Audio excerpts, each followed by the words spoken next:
Free fire game খেলতে শুরু করি 2020 সালে। এলাকার ভাই ব্রাদার গুলোকে দেখতাম রাতে এক জায়গায় বসে বসে শুধু চিল্লাচিল্লি করতো। একদিক দিয়ে ভালো লাগতো, অন্যদিক দিয়ে মনে হতো এরা এমন চিল্লাচিল্লি কেন করে, চারজন করে। তারপর তাদের কথা মতো তাদের মতোই শুরু করি ফ্রি ফায়ার গেম। প্রথম দিন গেম খেলে রাত জেগেছি 11টা, যেটা ছিল রাত জেগার প্রথম কারণ এবং প্রথম ভালোবাসা। এলাকার বন্ধুরা মিলে রাত হলেই আড্ডার আসর দিয়ে বসতাম আর শুরু করতাম গেম খেলা। সবাই তখন গেম খেলা নতুন শুরু করি। এত পরিমাণ আনন্দ ছিল গেমটিতে যা বলে বোঝানো সম্ভব না। তখন ভালো কোনো ফোন ছিল না, ল্যাগ করতো, তবুও খেলতাম। আব্বু আম্মুর কি পরিমাণ বকাঝকা খেয়েছি সেটা বলা বাহুল্য। অনেকদিন তো স্কুলও যাইতাম না, বন্ধুরা বসে গেম খেলতাম। কিছু টাকা জুগিয়ে কয়েক মাস পর একটা লেভেল আপ পাস ছিল না, 200 টাকায় বোধ হয় 800 ডায়মন্ড পাওয়া যেত। তো সেখান থেকে 800 ডায়মন্ড থেকে একটা অলগ ক্যারেক্টার নিই। আর সেই অলগ ক্যারেক্টার ছিল তখনকার সময়ের সবচেয়ে দামি ক্যারেক্টার। তখনকার দামি প্লেয়ার মনে হতো নিজেকে। আবার গেমের ভিতর অনেকের সাথে বন্ধুত্ব পর্যন্ত হয়ে গিয়েছিল। গেমের ভিতরে বন্ধুত্ব হলেও বাস্তব ছিল বন্ধুত্বগুলো।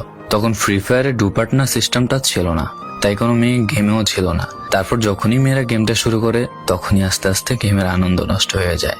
অনেক বেশি র্যাম প্রয়োজন হতো, তো তাই গেমটা খেলতে ভালো একটা ফোনের প্রয়োজন হইতো। কিন্তু তখন ফোন ছিল না, কোনো রকম একটা ফোন দিয়ে খেলতাম গেমটা।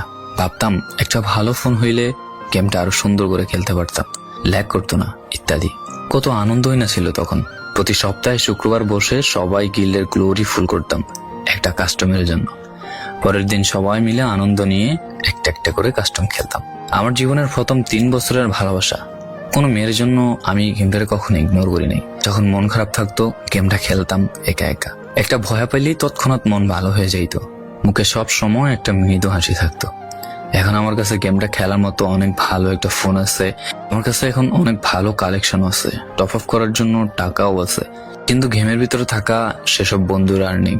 সবাই ব্যস্ত হয়ে গেছে, সবার আইডি গুলো অফলাইন হয়ে গেছে। কেউ 1 মাস 2 মাস পর ঢুকে গেমের ভিতর সবকিছু ব্যাক করে দিয়েছে। এখন যার বেশি টাকা সেই বেশি প্রো, এখন কারো স্কিল দেখা হয় না। ফ্রি ফায়ারের সব ফালতু ইউটিউবারদের দিয়ে ভরে গিয়েছে সব। ওল্ড ইউটিউবার গুলো ফ্রি ফায়ার খেলা ছেড়ে দিয়েছে। আমি এখনো সেই 2017 সালে ফ্রি ফায়ার ব্যাক আসবে বলে অপেক্ষায় আছি।